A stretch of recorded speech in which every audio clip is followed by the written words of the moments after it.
बहुत समय पहले की बात है। एक गांव में एक साधु मंदिर में रहा करता था।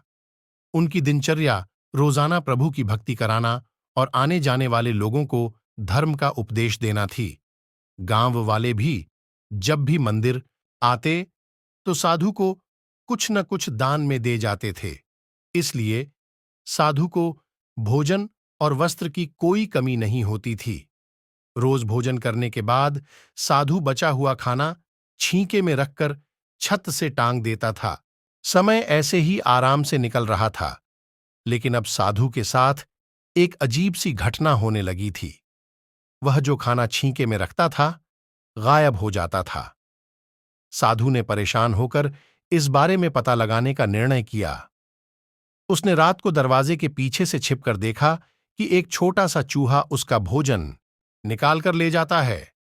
दूसरे दिन उन्होंने छींके को और ऊपर कर दिया ताकि चूहा उस तक न पहुंच सके, लेकिन यह उपाय भी काम नहीं आया। उन्होंने देखा कि चूहा और ऊंची छलांग लगाकर छींके पर चढ़ जाता और भोजन निकाल लेता था। अब साधु चूहे से परेशान रहने लगा था। एक दिन उस मंदिर में एक भिक्षुक आया।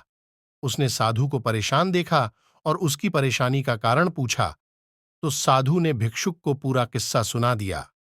भिक्षुक ने साधु से कहा कि सबसे पहले यह पता लगाना चाहिए कि चूहे में इतना ऊंचा उछलने की शक्ति कहां से आती है।